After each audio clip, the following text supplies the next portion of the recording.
What's up, Eastern Oregon? This is Dodzy, and this is your sports show for Wednesday, May 15th, 2024. This is all brought to you by Buffalo Peak Golf Course. Go check it out, man. Dana and his team, the weather's nice. 18 holes of link-style golfing. It's tough to beat. Take the Union Highway out through Union, turn left, go up the hill.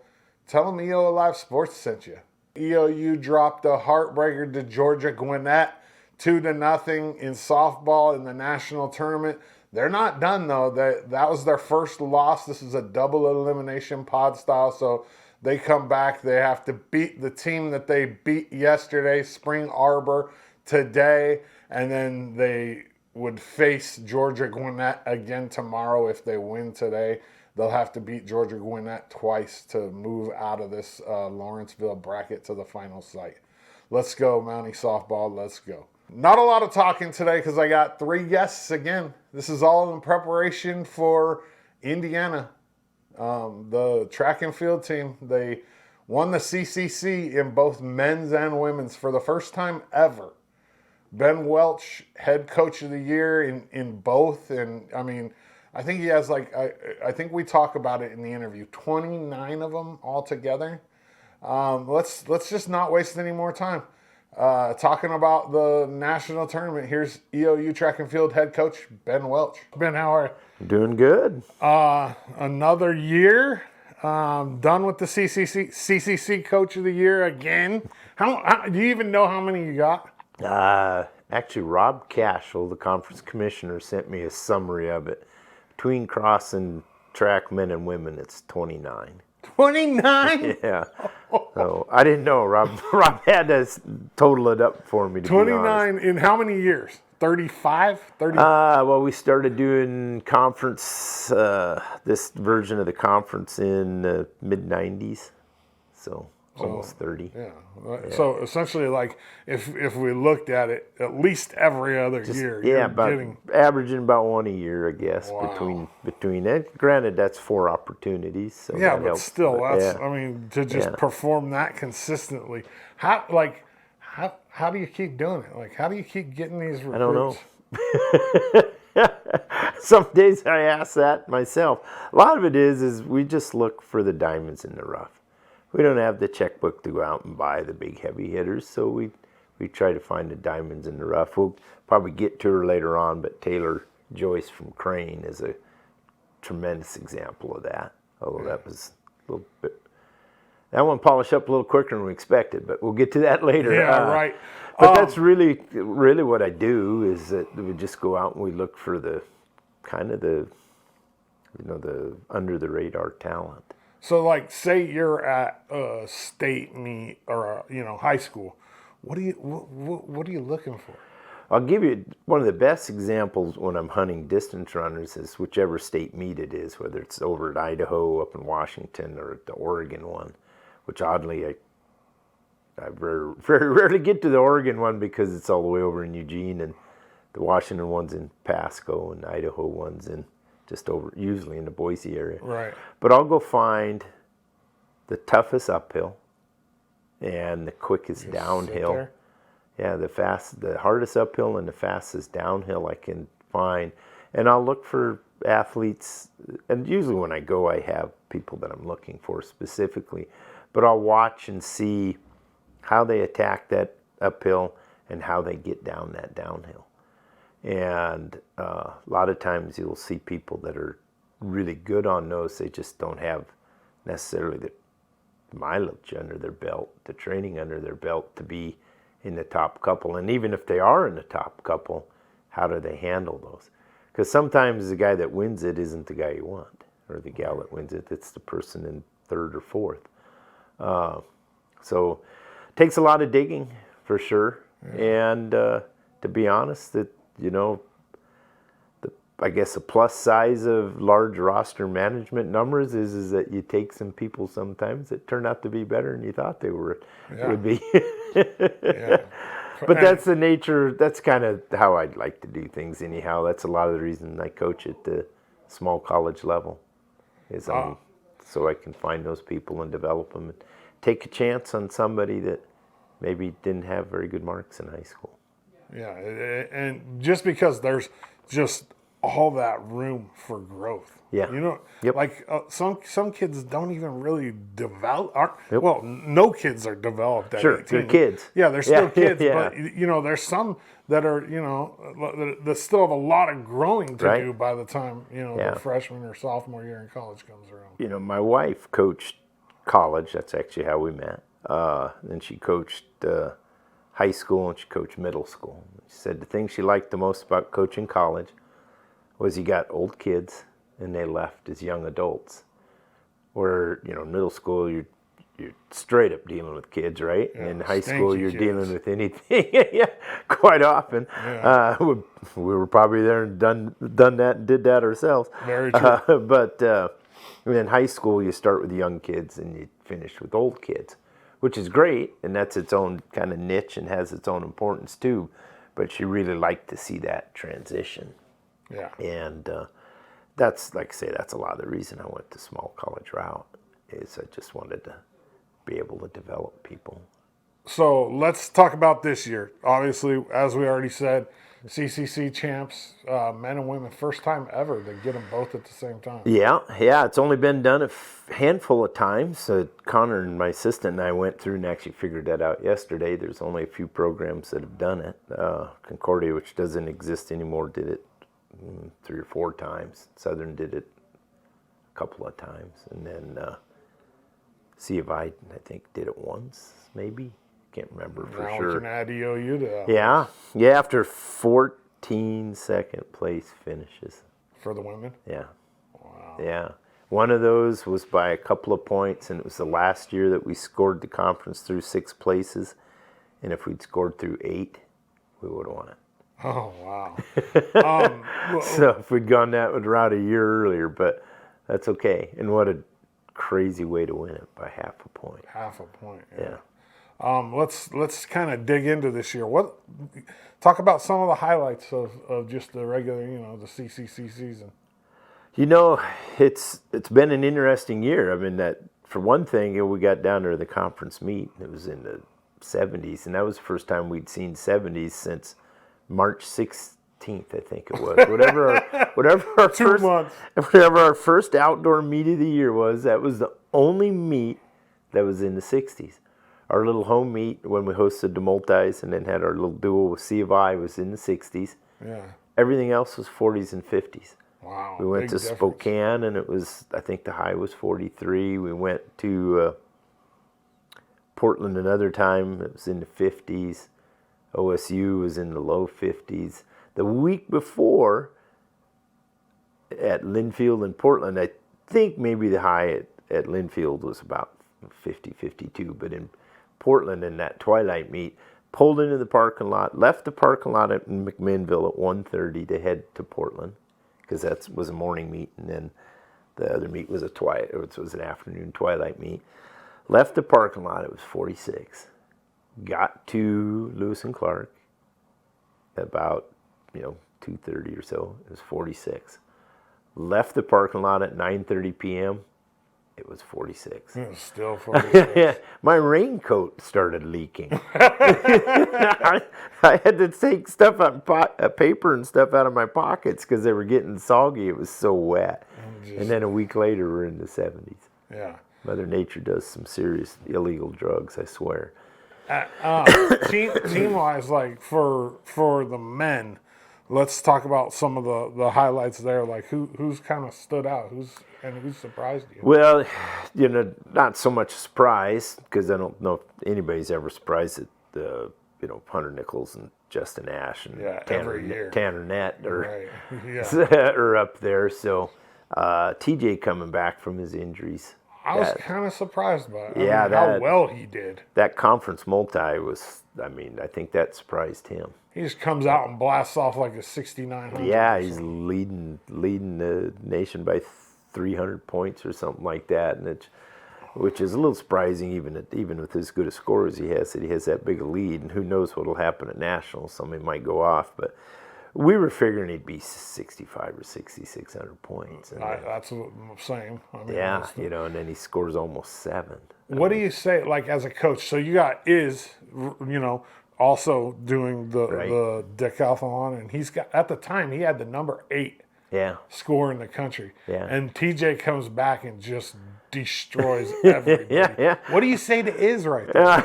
He just shakes his head. Yeah, but what do you say as a coach? Just focus on your own stuff. Yeah, because I mean, literally like 900-point difference. Yeah, and his is now what, number 14, I think. Right. You know, yeah. And he's pretty philosophical about it. He just shrugs his shoulder and goes, "Yeah, it is what it is. TJ's just TJ." Yeah. You know, he's just a little bit of a freak of nature. And you talk about somebody that's really matured. You know, in 22 when he won that national title indoor in the heptathlon, he goes, "Why did you guys recruit me when my decathlon score wasn't much more than my heptathlon score is now?" So in 10 events when he was at the junior college, he scored about 150 to 250. I don't remember what it was, about 200 points more than he scored in seven points. Right. But you could see it. I mean, you could see that he was raw, that he was underdeveloped. And did we expect him to prove that quickly, you know, that quickly? Not necessarily, but we knew he was going to be better. Yeah. And some of that we had feedback from his coaches up there, who I know real well. Well, I mean, if you just look at him, he looks like and he's a total different beast than he was when he got out of high school, let alone when he, you know, got out of the junior college. I mean, it's like he said, he was just a scrawny kid when he graduated high school. Yeah. And he's, you know, 6'6" and strong. Yeah. So lean. Pretty put together. Do you think it's a disappointment if he doesn't win a national championship? He will be disappointed. Definitely. I wasn't talking about him. I already know he'll be pissed. You know, there's so many variables in that, and he's been through so much. You know, many injuries. Yeah, that back problem and the shoulder problem and stuff that I will be disappointed for him, but certainly not in him. Right. It doesn't matter what he does back there. You know he's going to do the best he can do, and as long as his body stays glued together, good luck to anybody catching him. Right. And if they do, and he holds together and he performs like he did at the conference meet, and somebody gets him, tip your cap. Kudos to them. Exactly. Tip your cap to them. Absolutely. I'll tell you, one of the areas that, kind of going back to your earlier question, one of the areas that's been a real surprise for us are the men, or not the women's as much, but the men's 400 hurdles. Those guys just went off. I mean, Bryson Spears. Yeah. I mean, that dude was one hurdle from winning a conference title at 4 seconds faster than he was last year. Wow, 4 seconds. Yeah, so I mean, it's because he officially shaved about 3 off because he ran 56, I believe, last year, and he's in the mid 53s. But he was leading going over the last hurdle, and he was smoking, and the guy that won it ran 52.5. Wow. And we expected him to be better, but holy smokes, the dude's just cranking. So did we finish 2-3 in the 400 hurdles? Yeah. 2 qualifiers? Or was it 2-3 or 3-4? I think TJ got third, didn't he? Yeah. So where did Bryson finish? Second? He crashed. Oh, he did. Yeah, he crashed on that last hurdle. That's right. I mean, and we went because he's such a competitor. Guy started edging up on him, and he just pushed it a little too hard. Yeah, and got in a wrestling match with the hurdle, and those hurdles get taller as you run along. At least it's not like running downhill. Huh? Yeah. They may technically not change, but that might be a good training. Yeah. You just actually set them up. Get you ready for it. Yeah. How many guys on the men's team qualified for nationals? Boy, I should know that. And I know there's still a possibility, but I don't. Well, actually, we're hopefully Connor's working on getting the last few tickets right now. So we have the men's 4x4. Yep. And then of the guys on that 4x4, Bryson will go in the 400 hurdles because he has the Otto Osman. Yeah. In the 400. In the 400. Yep. So his name's so cool, you gotta say. Yeah.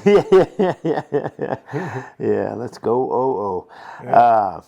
And then haven't decided yet whether we'll run Mason Nichols in the 400 hurdles or not. He has a B.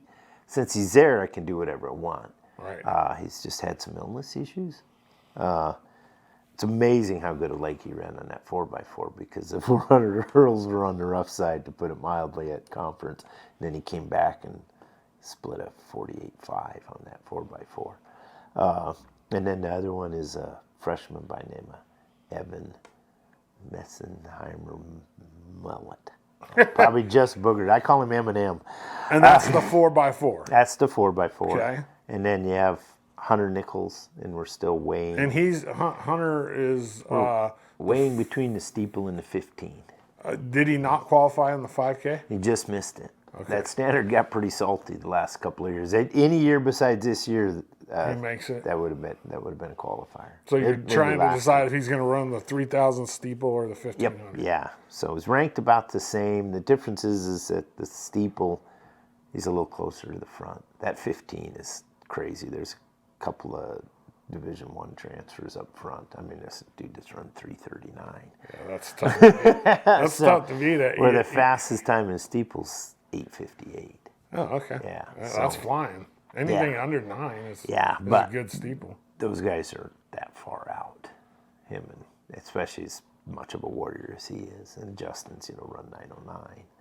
And will Justin run the Very steeplechase definitely. for sure? Yeah, he has qualifiers in the 10 and then the 5K, but he's ranked 4th in the steeple. So he's going to. Yeah. Now, when you go to nationals, are these distance guys, are they only going to run one race generally? Typically, I shouldn't say typically. A lot of times, we'll double somebody back from like the 15 or into the 5K, or from the steeple into the 5K, or that this one's kind of brutal, but they're different days. The 10 and the 5. Oh. Yeah, so. No way. Yeah, so, but, with just the way everything's been this year, the 15 steeple doesn't really work. They're too close together. Like there's the 4x1 in between. It's the steeple and then the. Yeah, so you aren't going to run a 2 mile steeplechase and then turn around and run a mile. It's Exactly. not. Your body's doing weird stuff at that time. It is calling you lots of bad names. Yeah. So, and then, so there's those two in the distances. And we have Big Bear in the shot. Tanner. Man, that last Broke throw school record again, didn't he? just about through 60 feet. Wow. There's only been a handful of guys ever throw over 60 feet into any high. Wow. Ever. And Tanner got second last year? Yeah. Second, and he's ranked second right now. He's got some motivation. And he's a competitor. Oh yeah. Yeah. So, and Mark Church is in the hammer. Tyler Jones in the high jump. Yep, expected. He almost broke the school record when I saw him. Indoor, Indoor, yep. Yeah, the outdoor one's a little different beast. Is that Hathaway too? Yeah. Thad Hathaway. I remember that in high school. Yeah. He could jump out of the skinny gym. little dude that could just flat out nothing but springs in his legs. Yeah, it was man. like a dang kangaroo. Yeah, that's exactly right. So, I think that's it. That's it. TJ is not going to run the hurdles. No, sorry, TJ in Israel. But TJ won't run the hurdles, even though he's conference champion in the 110. Yep, it's which right is in the his middle. strongest event. Yeah, it's right in the middle of the deck, the prelims for that, so that won't work. But yeah, TJ in Israel in the deck. And then we're forgetting somebody significant. We'd already talked about him. And people make fun of Bennett for being spacey. All right, moving on to the women. Yeah, so we had numerous conference champions in the women too. We talked about her a little bit before, the freshman Taylor Joyce. Yep. 400, and then you said the 4x1 as well. Yep, 4x1, 4x4, and pole vault. She has qualifying marks in. Probably won't run her in the 4 just because how it's 4 different events. Yeah. As a freshman, true freshman. That's crazy. Think about that. She ran 56.71 in the open 4, and then 56 flat on the relay on the anchor leg. She ran 1 400 as a sophomore and ran 67. Ran 1 400 as a senior and ran 67 or 64.1. And now she's running 56s.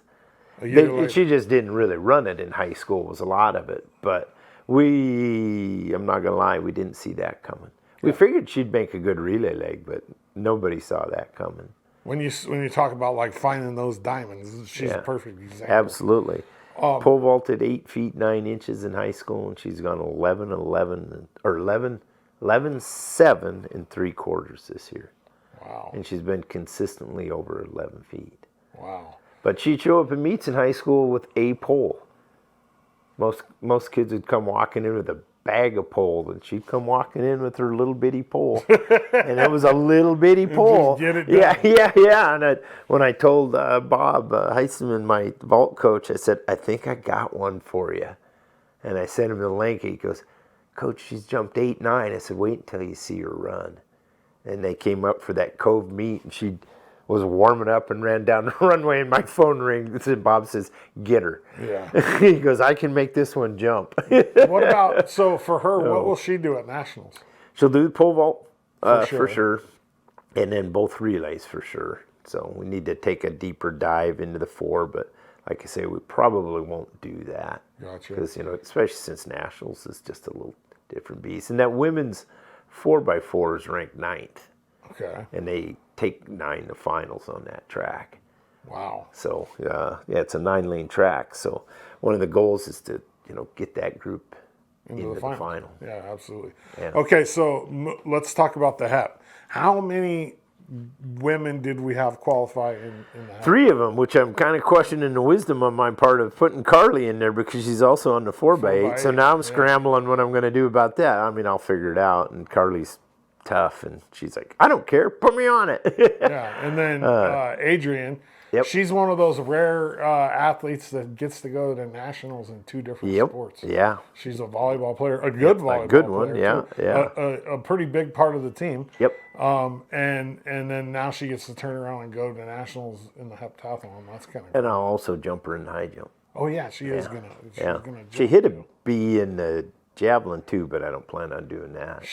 So she does the HEP, which incorporates the javelin and the high jump, but that's her 2 strong events outside of the HEP is javelin. Right now, yeah. High jump. Yeah. Wow. Yeah, I mean when you have national qualifiers in those 2 events, I'd say the javelin's complete surprise. High jump, she don't look like a jav thrower. No, but javelin throwers are quite often kind of tall and lanky and have good speed. Yeah. And playing volleyball all those years, she knows how to swing an arm. Yeah, that's true. And arm speed. And she is fairly tall. Yep. Arm speed in the javelin is probably more important than sheer power. For sure. Because you try throwing a baseball. You try to horse that thing, and it tears you up. Doesn't cooperate very well. Nope. The world class, some of the world class guys, it's not unheard of for them to break ribs throwing that thing. Wow, that's a lot of force. Exactly, and you watch the pictures of them, and those things are just bending. Bowed. Yeah. So, and sometimes people are like, oh, I want to throw one of those jabs. Like, you can't throw that jab. That jab will tear you up. Right. Because I see these people throwing out there, 250, 300, close back in on 300 feet, and well, I need to throw the same jab as them. No, you'd be in the hospital if you try to throw that javelin too hard, because it'll translate that force right down into things that aren't meant to handle that force. Shoulders. What about the rest of the women that qualified? Who else do we have? So, as we mentioned, we have the women's 4x1. That's Taylor, Sydney Peck, Katie Brown, and Karina DeYoung. The soccer player, who's another one of those. Who has never done track and field before. She looks like a runner. Yeah, she can flat out run. A lot of soccer players are like that, Yep. though. There's a lot of runners that do track. I had a college coach back in 1984, and he said, you mark my word, that communist football is going to steal our athletes. That's not quite how he phrased it, but we'll go with the PG version. 4x1, 4x4. And 4x4 is Taylor and Sydney again, and then Cadence Beck is also a wrestler, and then Lauren Mitchell. Oh, yeah. Yep. I've had Lauren on my show before. And then Lauren's bat is also on the 4x8 with Carly. Yep. And then Madeline Nichols and Riley Morris. So all So three there's still relays. 3 nickels on the track team? Yep, yeah. Wow. 5th year senior, true junior, and a true freshman. Wow. And then there's a unrelated nickels in the hurdles, so Mason. Though. Oh, yeah, that's right. He's the random nickel. He's out of Idaho. He's He's a Idaho Buffalo nickel, yeah. So no relative. Yeah. People think that a lot of the time, though, especially when him and Hunter would be running relays together. Yeah, you'd just assume, right? Yeah, and especially same kind of hair color and stuff like that. Yeah. But so all 3 women's relays, which is pretty exciting, remarkable. Yeah. So and then. Thrower-wise, I know 3 gals. Kenna. Oh, go ahead. The 3 gals in the HEP. Oh, yeah, And then- Lizzie Grandel, Yep. Adrian Washington, and Carly Carly. Bedard. Yep. And then Sammy Conley in the javelin. And the Jav. Yep. She just missed the HEP. I think 1 or 2 spots. They only take 16 in the HEP. It's the only Top event. 16 in the country. It's only the multis are the HEP and the deck are the only event that they have a hard number on. Unless occasionally there's a fluke where they do 17, but it's 16, and then everything else, it just depends on how many people qualify, and Okay. if you hit an A, you're good, and then it depends on how people enter it. But then Kenna Woodward. Yeah. The hammer throw and just the hammer. just the hammer? I thought she qualified in. Nope. Okay, so she only qualified. Yeah, you actually have to. She's hit got the a mark. good shot. I mean, She's ranked 7th. yeah, she's going to be right there. She had a tremendous conference meet. I mean, that hammer. She won both the hammer and the disc. disc. Yep. And then the hammer, she was sitting 2nd, going into the last throw, behind the gal from University of British Columbia. Yeah. And throws a PR to win it on her last throw. Yeah. Discus, going into the last throw, she's sitting 2nd. I don't remember where the gal was from, but it wasn't a BC gal in this case. But wins it with a lifetime best on her last throw. I was surprised she didn't get field athlete of the. Yeah, I didn't. Yeah. So I mean, she had tremendous performance, and shot put sitting in 4th, going into the 5th throw and gets 2nd. Second, yeah. Just clutch all the way through. First, second in 3 events. Like, how are you not? Well, the biggest issue is that gal from BC is leading the nation in the HEP, and that she scored that score at the conference HEP. Right. And that's part of it. Is if that wasn't that's understandable, I guess. And then her long jump is, I mean, she would have qualified for state in a lot of the boys' districts. Wow. At the high school level. I mean, she flat out long jump. So, and almost 20 feet. Is that all of our women? I think it is. I think so. Yeah, I think it is. Yeah, I should know this, but like I say, I've been working with so many different names and numbers. Well, and you got a lot of people. Yeah. Men are the final rankings came out. Men were 11th, women 23rd. Okay. I hadn't seen that. I mean, I think it came out last week. Yeah. Okay. Yeah. What's your guys' goal for nationals? Like, what top do you 20 on the women's side, and then top 10 on the men's side. Top 10. Yeah. So doable. Yeah. 100%. Yep. So I mean, they'll take some excellent performances, but I think they proved this weekend that they're capable of some excellent performances. Nationals is a different, that's a different monster. Tougher nut to crack, but. With TJ at 1, Izzy's 14th, but if you look at his score from last year, I think he'd be 9th or 10th.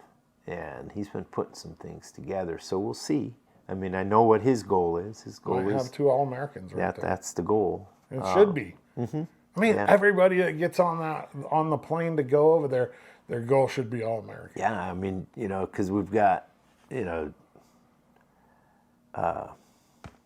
TJ's ranked 1, Big Bear's ranked 2, Justin's 4, Hunter's 12, but in one event, 10 in another, but we'll probably run the steeple. But he's just a few seconds out of being top 6. Right.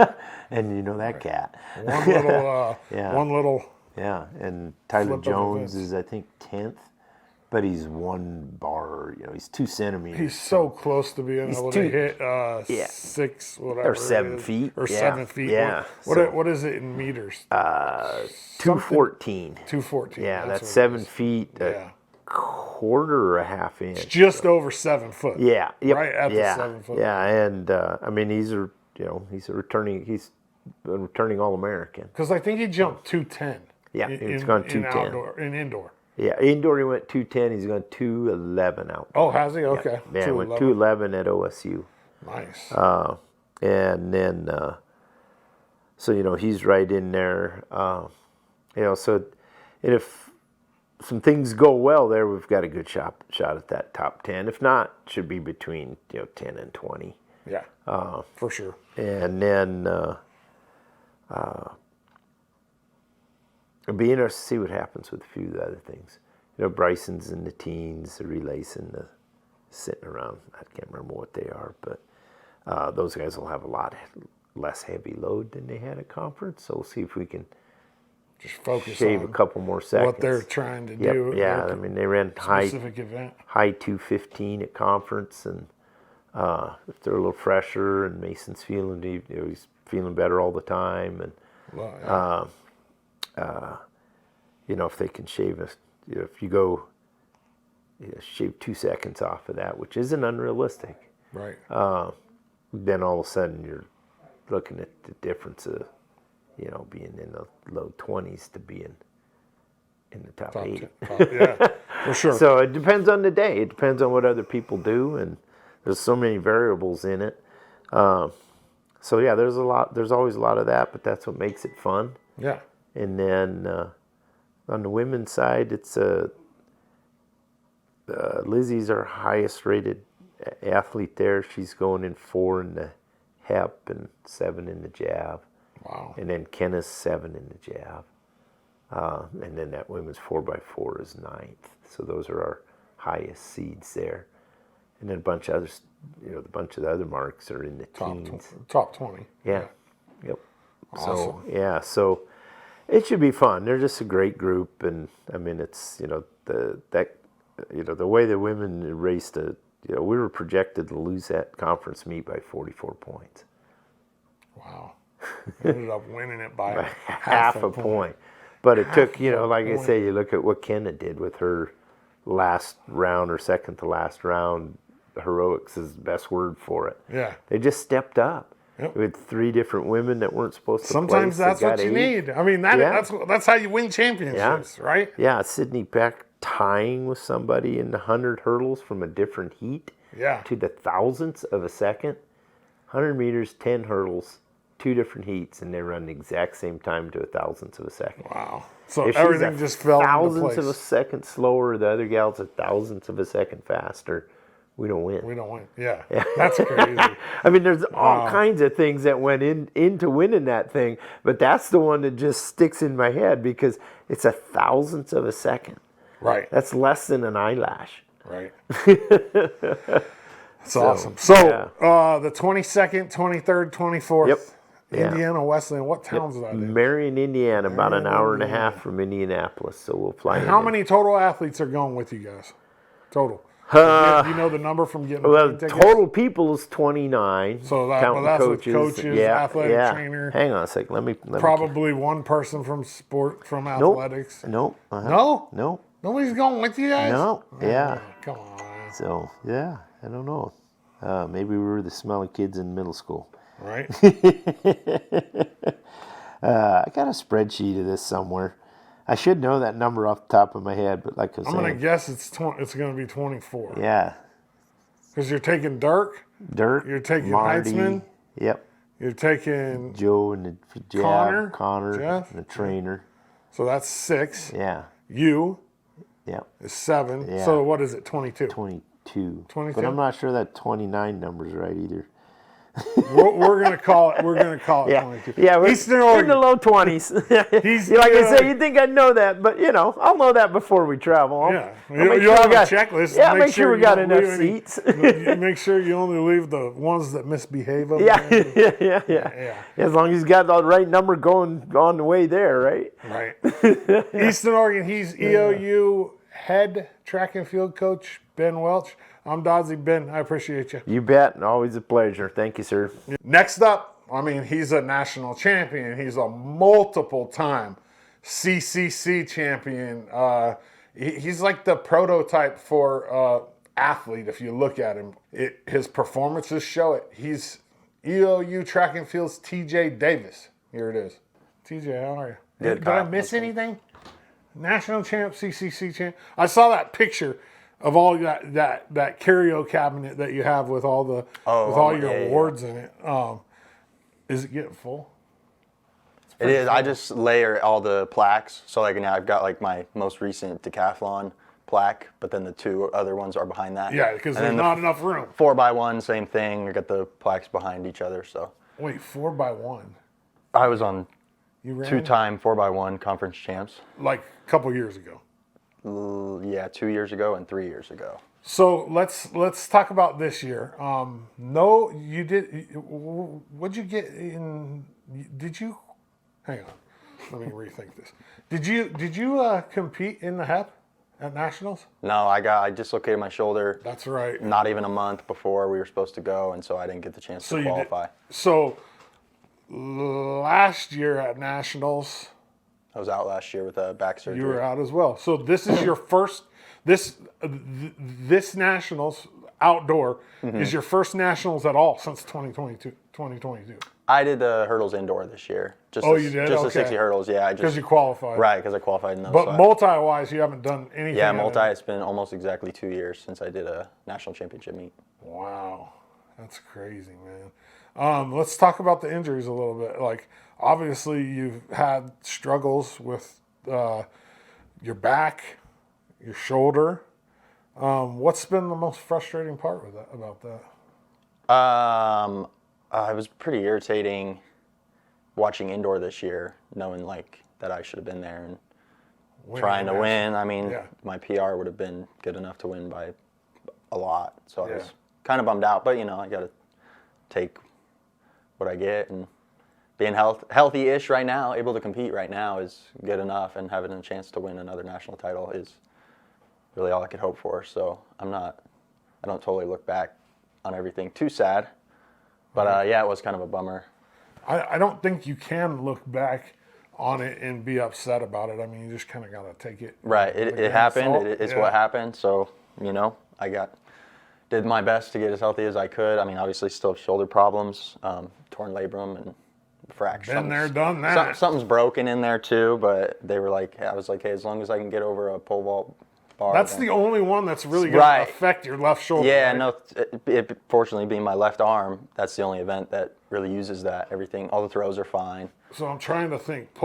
So this is your push arm in pole vault, right? Right, yeah, If you're top arm. right? Yeah, your top arm. If it was my top arm, if I You'd done be my in trouble. If it was my right arm, I I'd be done. Yeah, I don't think I would have. because that's the one that you're using to push Well, down. and it's so on. high above Okay. your head, and then when you plant, it goes back behind you. I wouldn't have been able to do that. Would you still? I mean, you probably still would have qualified though, even if you didn't even have the pole vault. That's true, actually. Yeah, we had talked about that a little bit after I dislocated the shoulder. Like, well, okay, we'll get ready for outdoor. Maybe at conference, we don't pole vault because I could still win conference and qualify without that event. Fortunately, we didn't have to do that. Right. But yeah, no, I could have not pole vaulted and still 100%. qualified. So you only ran the deck one time this year so far? Yep. And that was at conferences. And did you think you were going to come out and put up 6,900? No, not at all, actually. I mean, I was just trying to finish it because just like I got knee problems and Yeah. calf Just want to shin get problem. through the dang Like I got a lot of other things that really aren't injuries, but they hurt, So like getting through a multi was like going to be a win for sure. Like I was going to be happy with that. And I remember getting through after the javelin, obviously clearing a pole vault bar was cool. First one I had done in since the shoulder injury. So like that was cool. But then after the javelin, I was like, hey, like I only need to run 4:43 in the 1500 to break 7,000, which I've only done once before, and that's not even my PR in the 15. So I was like, if I can just run a decent 15, I can maybe break 7,000. And I came up just short, 1 second, missed it in the 15, so I 69.96. Right. Missed it by literally less than a second, which was still cool. I mean, I was like, wow, like I didn't realize I could put up such a good score without having any really quality marks. It was my first multi ever that I had 0 PRs in any event. I've never gone through a whole multi. PR in anything? I didn't PR in anything. It's the first multi I've ever done that. Normally I have at least one. Yeah, 10 events. I mean, 10 events, or even in the Hep 7. I think my heptathlon PR, I had 6 of the 7 events were PRs. And then even at Nationals 2 years ago outdoor, I had PR'd in nothing except for the vault, and I had a good day in the vault that day. But yeah, otherwise that multi at conference was first one ever, no PRs. So to put up a pretty good score, my second best score ever. Yeah, I was pretty happy with that. It's like that guy on the bench that like hasn't played in a few weeks, and all of a sudden he just gets up and hits a home run. Right? Yeah. No. Oh, I forgot what I was gonna say. Yeah, all right, we can cut it. But yeah, my second best score. And coming in, I hadn't really practiced like long jump or high jump just because of injuries like that prevented me from going out and practicing those. Yeah. So I didn't really know what to expect for some of those events.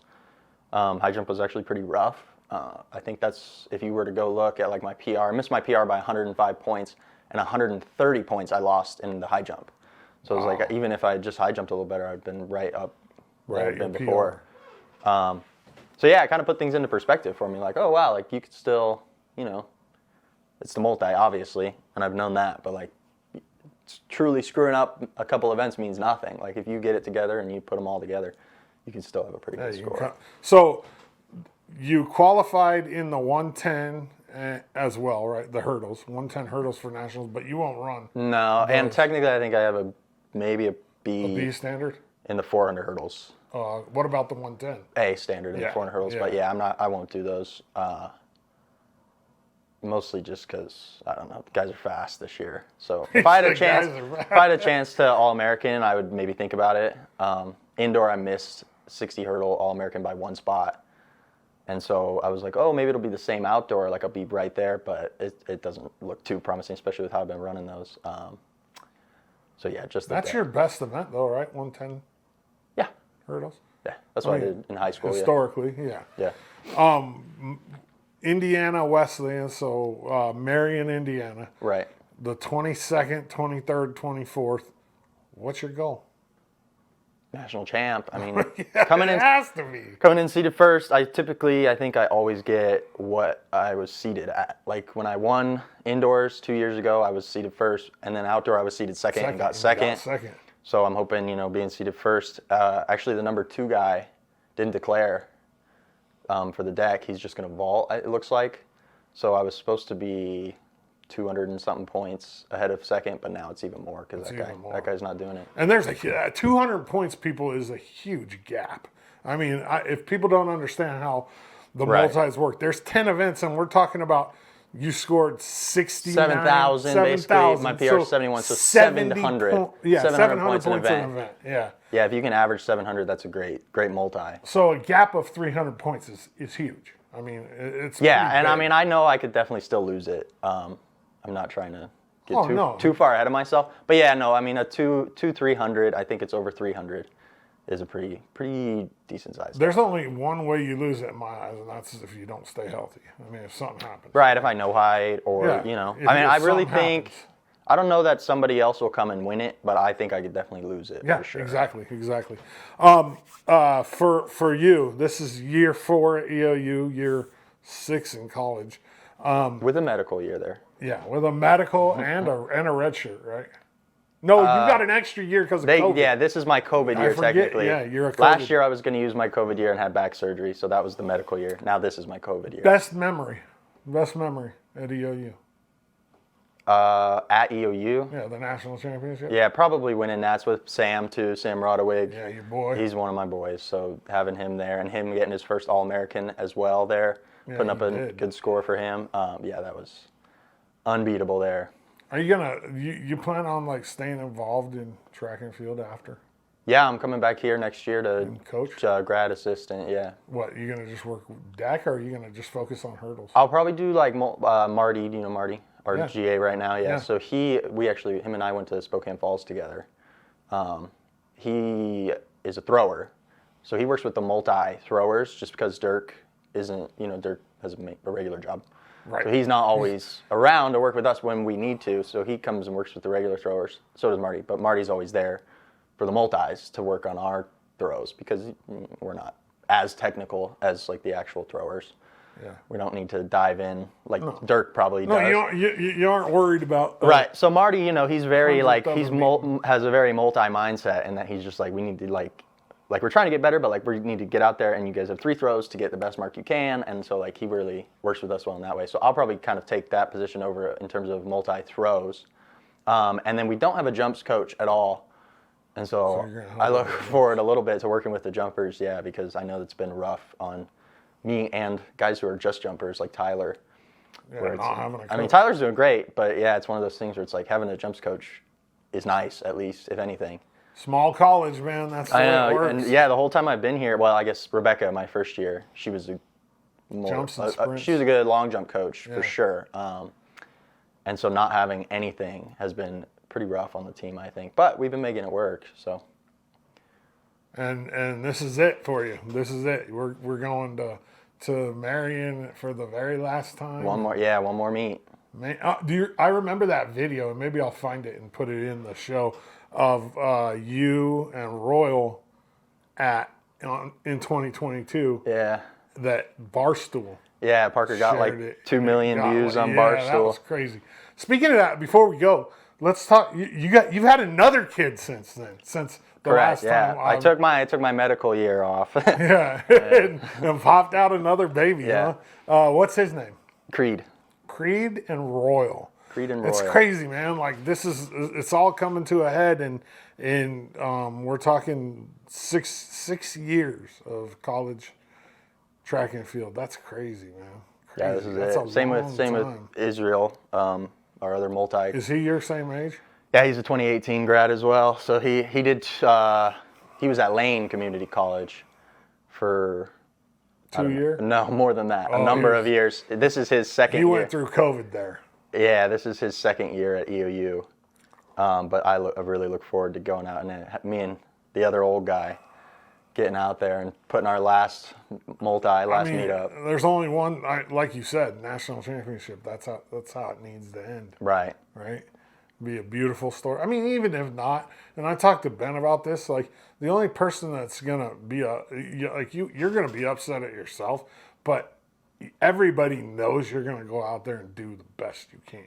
Right. And you know that. I mean, and that's the number one thing really, is when it all boils down, is like, did you go out and like you said, you nobody's gonna come take that from you this year. You can lose it. Right. Yeah. No. I think if I lose, it'll be on me for sure. Yeah. Which is kind of what happened 2 years ago outdoor. First 2 events, 100 long jump. I just kind of You're starting behind. like the right eight ball. away. I mean, I ran a bad 100 and I felt good. Like I thought I ran a good race, and I saw the time and I was like, huh. And then I went out to long jump, and like first jump was bad, and I was just like, uh-oh. Like I could tell something was wrong. Like I didn't have it. Yeah. For whatever reason. So I knew right away, you blow the first 2 events, like you're playing catch up the whole time. Well, let's not that's do hard. that this year. Yeah, Let's get ahead early. Yeah, I'm just gonna go out, and same as the conference multi here, just try and just get through everything. I mean, if you put up the same score you put up here for a conference, you win. I think so, yeah. I think right around 7 is gonna win. I hope I break 7, just because that's typically, in all the years I've been around, that's what wins NAI nationals. It has to be over 7. So if I win that and I don't break 7, I'll be like, oh man, just because. So let's go break 7, at least 1 PR, bring home the net. That would be ideal, yeah. Break 7, at least 1 PR, and win. That'd be great. Eastern Oregon, he's EOU Track and Fields. TJ Davis, I'm Dodzy. TJ, I appreciate you. Thanks, Kyle. She's a freshman. She made some waves this year. She qualified for nationals in a few different events. And the crazy thing is, these events are not even similar. She's part of that electric 4x400 relay team. She's part of the 4x100 relay team. She runs the 100. She runs the 200. She won the conference in the 400. She's a pole vaulter, and she's even talking about long jumping too. Taylor Joyce. Here it is. Taylor, how are you? Good, how are you? Man, a freshman. You just come in and already qualifying for nationals. It's crazy. Yeah, it was very surprising, actually. Was it? Yeah. You didn't go in there saying, "Hey, I'm gonna make it today." No, I was not very good in high school. I only ever ran the 400 once, and I ran a 63 high. So. That's not fast. And I could only straight pull 8-9 in pole vault, so it just kind of was I knew really you could surprising. I knew you were under 9 feet in high school in pole vault, which is, hey, you know what? Like, it's crazy how much you can grow in 1 year. What made you decide to switch? You didn't run the 400 in high school, which is, there's a big difference between 100, 200, and 400. Why'd you end up picking up the 400? Well, I don't necessarily love the 400 anyways. I don't think anybody does. And it was kind of the first indoor meet, and they were picking people to be on the 4x4, and I kind of watched who all they'd picked, and I really didn't want to do it. Like beforehand, I just thought, like, please don't pick me, please don't pick me. Just because I was so nervous that I was going to run a bad time. I just didn't want to run a bad time and, like, let people down. And then I had an actually really good 200 time, so afterwards I kind of went up to Ben and I was like, okay, maybe next time, like, if there's an open spot on the 4x4, you could let me try.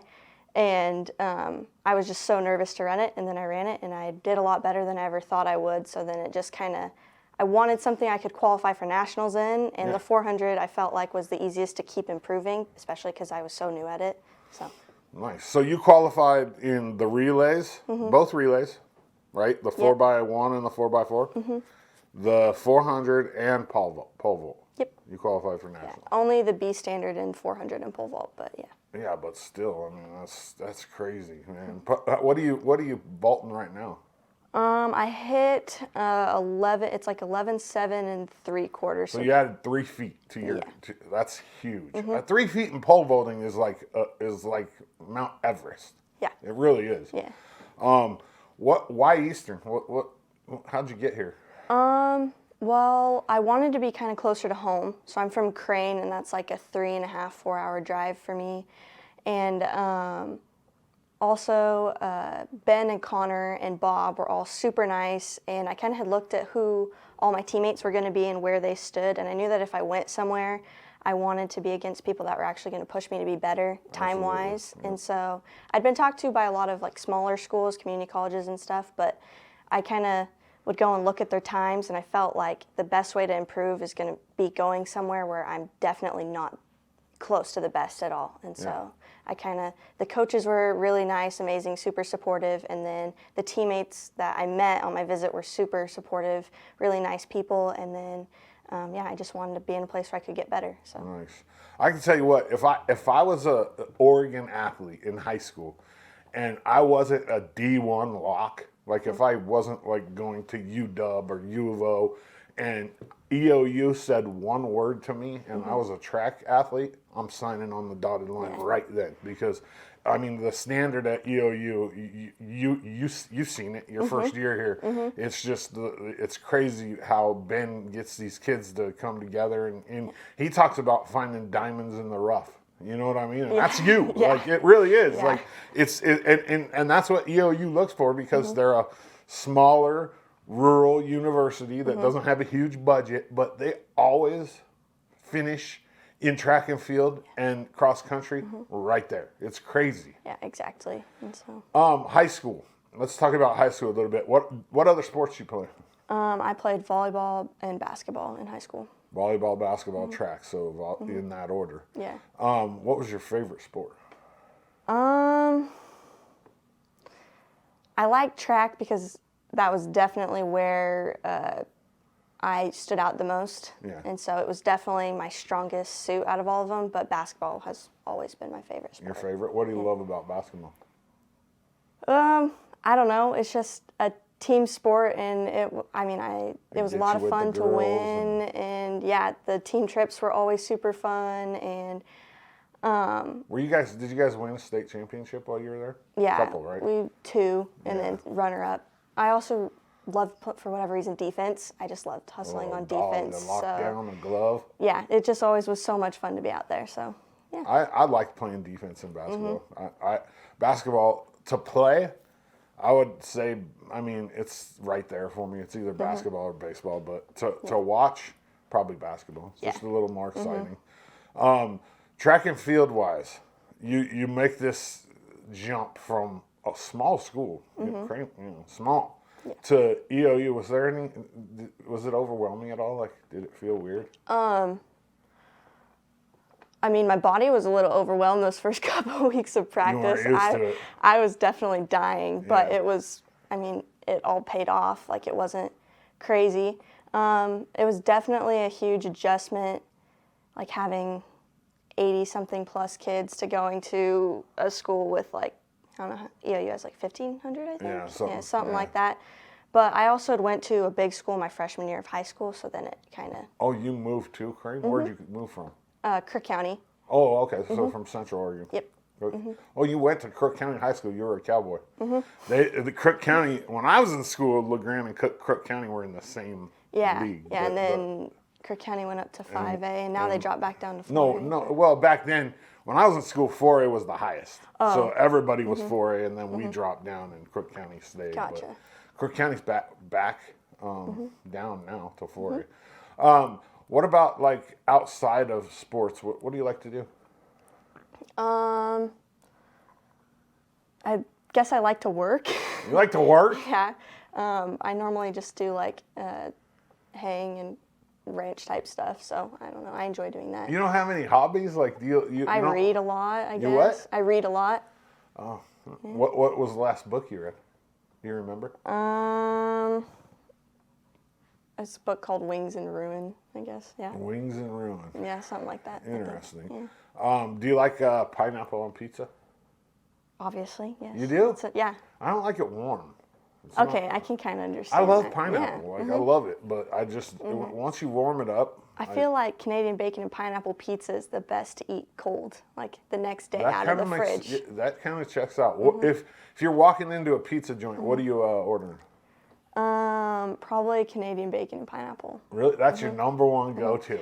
Well, or there's this like there's a place in Burns that has pizza, and they do like a meat lovers basically with pineapple on top. So Oh, it's interesting. Probably. What about food-wise? If you could get anything you wanted, what are you ordering?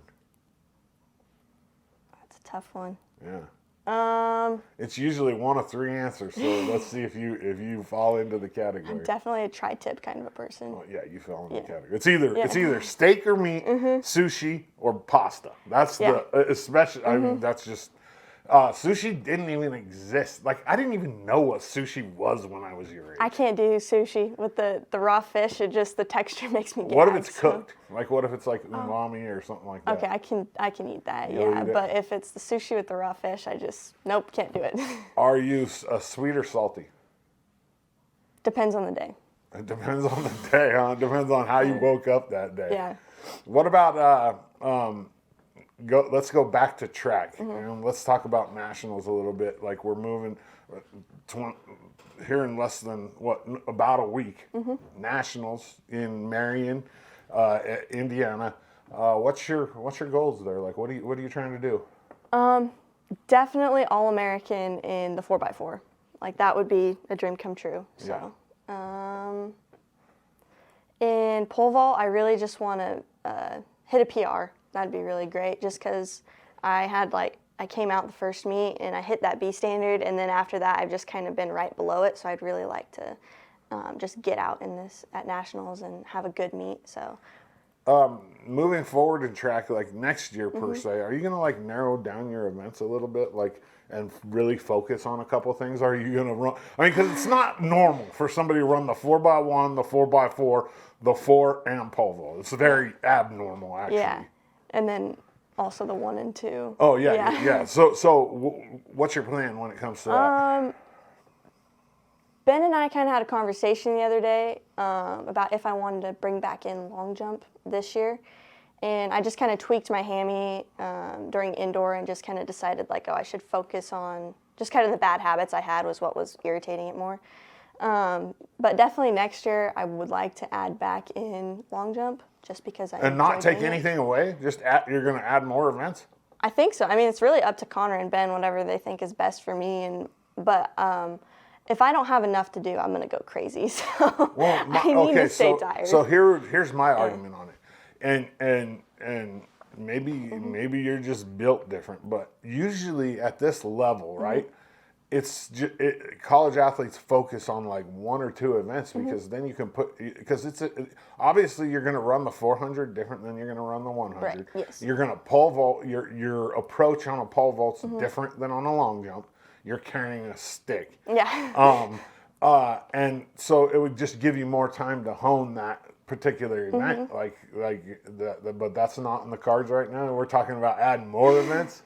Well, I did long jump in high school, and I did really good, and then it kind of was like I didn't have any training in it, and I just hit like a really good jump, and then it was kind of one of those, you start working harder at it, so you're going to go down a little bit trying to get the better technique and then go back up. Well, then when I tried to do it during indoor, it was not, part of it was because I wasn't spending enough time on it, and I just could not hit anywhere close to where I had been in high school. And so for me, I just like getting better at whatever I'm doing. And so I don't want to end it on a bad note. Yeah, I don't want to end it on a 15-foot jump when in high school I hit 17.7. Like, I don't want to end it on that. No. So, and yeah, a lot of people, it'd be more I guess easier to focus on 1 or 2 events, but also like whatever I can do for my team to score points, I guess. So that's why I did so many events at conference. Because there had been that conversation before conference, like of what time the events were at, we might have to cut 1 or 2 instead of doing 6. Yeah. And I kind of was like, well, it's only a 100 we might be cutting, so like it's not very far. Yeah, and we needed the points, obviously. We only won by half a point. Yeah, so. Huh. So, I mean, I'm not against it. If it works, it works. And if it's scoring points for the team, like you said, like let's keep it going. I definitely hate the days, like hate's a strong word, when I have to run the 400 and then turn back around and run the 4x4 later. So conference is really nice because the 400 was on the first day, and the 4x4 was the next day. So that works out great for me. But other than that, like running the 1 and 2 before the 4x4, or 4x1, 1 and 2, pole vaulting before it, I don't know. I take a while to warm up. It's really weird. Like Do you? Yeah. Like a long time? Yeah. So doing events beforehand is normally pretty good for me. It's funny when I talk to people about you. I have talked to a few people about you. I mean, obviously, like you win the 400, like you make a little splash. Yesterday I was talking with Ben, and he said like you usually like you see people show up at like events for pole vault and they have like this whole bag full of. And he said she's just got her little stick. Why do you use such a short stick? Because your height, or do you think you use a short stick? Well, I mean, when we go to the meets with Division I schools, I definitely, like, I was standing there at Whitworth the other day and somebody goes, oh, yeah, that bag has all the short poles in it, and it's got, like, the 13 6s, and then I just looked at him like, your short poles? What? I haven't even been on a 13 6 yet this year. It's like, dang That's it. awesome. So I guess do you use a shorter pole than average, though?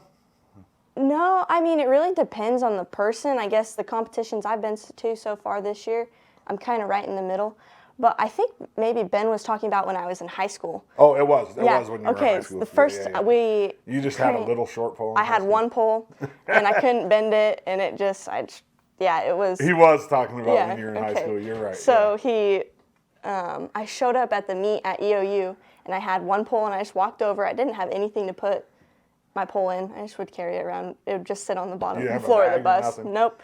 And I walked over, vaulted, and then later, apparently he said something to Bob, and he's like, do you see her pole over there? And he's like, oh, did she forget one? He's like, no, that's the only one she's got. So. Is that the only one your whole team had, or did you guys all carry your own? We have a small collection. It's just kind of one of those things, 1A school, we don't have a huge budget, but they have been working on getting poles for some of the younger kids. That's good. There's some boys that have been trying to really get into it, so I've talked with them and at meets and stuff, being like, you guys really need to.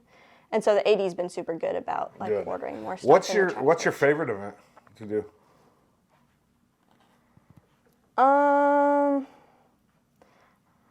Like in terms of teams, like the most fun event probably is between pole vault and the 4x4. Just because when you go to run the 4x4, everybody's Pumped. yeah, everybody's jacked. Everybody wants you to do good. I mean, especially at conference, like I was shaking. I was so nervous, but like just the energy is just insane. You ever worry you're going to drop the baton? I was actually watching the video. My dad videoed it, Did you almost and drop it? I went to switch hands, and I did like a little skip hop when I went to switch hands. And every time I go to switch the baton hands, I have like a, don't drop it, don't drop it, don't drop it. Yeah, I'd be more worried about on the exchange than switching hands. Oh yeah, actually, that's really stressful in the 4x1 especially. But Yeah, because you're moving so fast. Like in I've had yet seconds since high matter. school to drop a Oh, baton. nice, So. good.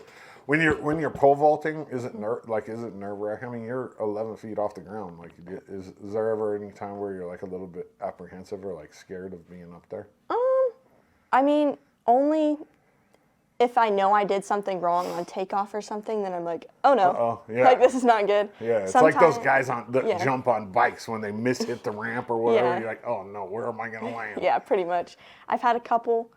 I feel like I do pretty good at bailing out though, because I've seen some accidents, and it's just like, I don't want that to be me. And so, but sometimes I'll get a little too close to the standards, and I always bail out That's if I what get would too scare close. me, like so. landing on a standard Yeah, or landing I've on... seen a couple people do it, and I'm like, that does not I've watched seem some like videos it's, where there's some pretty gnarly pole vault. I just have to make sure I laugh when I watch those videos, like you see when you're scrolling, because I know that if I think about it too much, that it's just gonna ruin pole everything. vaulting.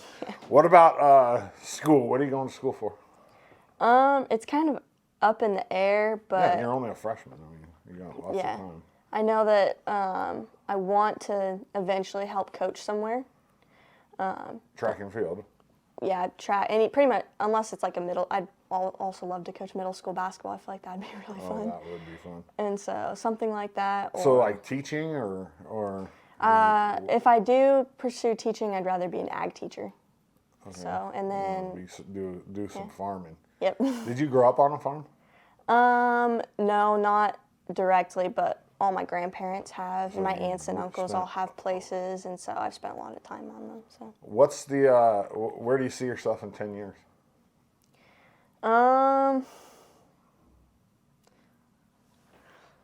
That means you'll be what, 28? Yeah. Or 29. I don't know how old you are, but right around there. Well, I'm hoping that I'm definitely out of school. You know. I would love to be out of Right. school. And hopefully I'm helping coach somewhere and doing a job that makes me happy. So besides What about hero? Who's your hero?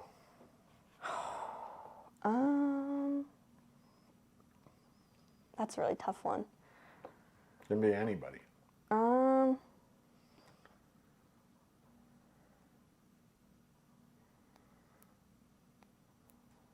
You know, I don't really have one, I guess. I don't know. Like, I think I have a lot of people I look up to. Yeah, who? Probably like my parents. Yeah. I look up to my parents a lot, and my grandparents also. So, but I don't really have like a specific hero, I guess. So. If you could be any superhero, what superhero would you be? Definitely Wonder Woman. Why? I don't know. She's just cool? Yeah, she's pretty cool and just kind of good at everything she does. So And she can, I mean, yeah. she can kick some Yeah. serious. What about high a superpower? If you could have a superpower, what superpower are you gonna have?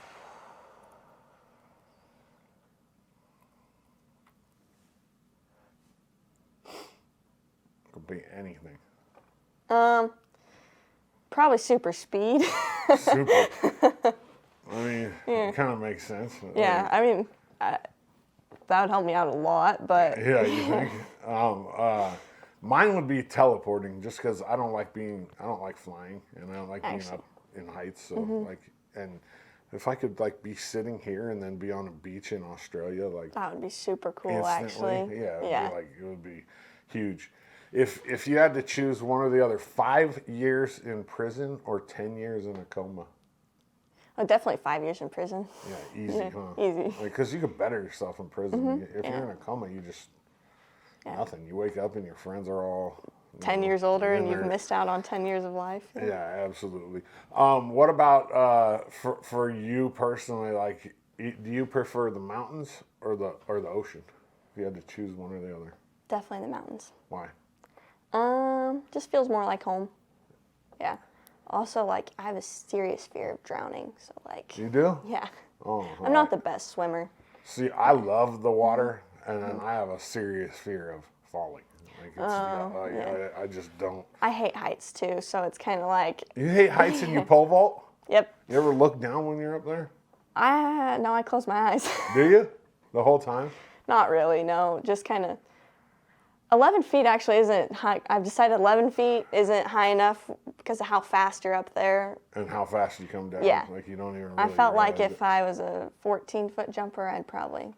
You think 3 feet's that big? Well, I mean, it is a big difference on Yeah. paper, but Yeah. like in real life, 3 feet. I mean, if you fall flat on your face from 11 feet, you're doing about the same damage as you're Yeah. falling flat on your face from 14 feet. Pretty much. I don't know.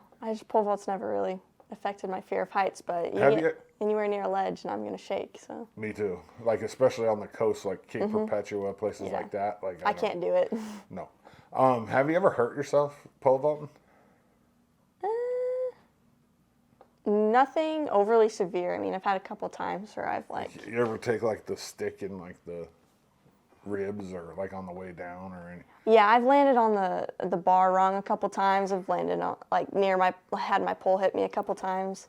One time in practice, I don't know how, but I just let go of my top hand and I did like a somersault and the pole just hit me. It was really funny actually if you watch the video. But nothing overly major. Just normally it's neck and back stuff kind of, or I'll roll my ankle. But I've never really had super severe injuries from pole vault. Huh. Yeah. So nationals, like we talked about a few minutes ago, is basically a week away. What's your focus in practice this week? Like, what are you really like trying to hone right now before you get ready to get on that? Just airplane? keeping my legs fresh, and I know today we're going to focus, or today or tomorrow, focus a lot on handoffs. I had vault practice last night, and so I just trying to focus on what I can fix in 2 days, definitely in pole vault and our handoffs and stuff. But other than that, just keeping my legs fresh and feeling good. Because if you sit around for, you're trying to like rest up until nationals, but if you just sit around. So we have a light workload, but enough that it keeps our legs from feeling dead when we get there. It's a fine line you kind of have to walk. Yeah, And, and so. last question, and I'll get you out of here. If I was a senior in high school and EOU track and field was trying to recruit me to come here, and Ben said, Taylor, talk to Dodsey and get him to come to EOU, what are you going to tell me? I'd probably tell them, like, the proof's in the pudding. Like, I would probably share with them, like, this is what I was doing in high school. This is what I'm doing now. Yeah. So you really got to put your faith in the coaches here. And I would just share, like, it's a really, really great team environment. And I'd probably show them the video that my dad took at conference after we finished the 4x4. Kind of the entire team, boys and girls, kind of just, like, rushed all the 4x4 runners and was just screaming. And it was just like, this is the energy we bring to practice, is the energy we bring to competitions. Like, when you have a good practice day, people, like, we talk about it. It's not like, oh, it's just practice and nobody really, like, encourages each other. When it's a rough practice, we all are there always encouraging each other. And same with practices that are easy. Like, we always just say, like, we talk all the time, and it's just a really great team environment. So I just would make sure they know that that's probably, the workouts are probably going to suck some Yeah. days. They're going to be For super sure. hard, but as long as you're doing it with people that you enjoy and people that are lifting you up, like, you're going to be happy here. So Love it. Eastern Oregon, she's EOU track and field's Taylor Joyce. I'm Dodsey. Taylor, I appreciate you. thank you for having me. Awesome, awesome. Good luck in Marion, Indiana in a week, guys. Let's bring home a bag full of All-American plaques. I love it. None of this is possible without Buffalo Peak Golf Course, though. Go out and check them out. It's tournament season starting up. There's going to be a ton of tournaments out there, including our tournament, the Doug Trice Memorial. We don't have an exact date set for it. As soon as I do, we'll let you know and let you guys get signed up for it. It's quite awesome. It's super exciting, and I love this time of year. Go out and check out Buffalo Peak and meet me at the Peak. Eastern Oregon, that's all I got for you on a Wednesday. Hump Day. I'm Dodsey. I appreciate you, and I'm out.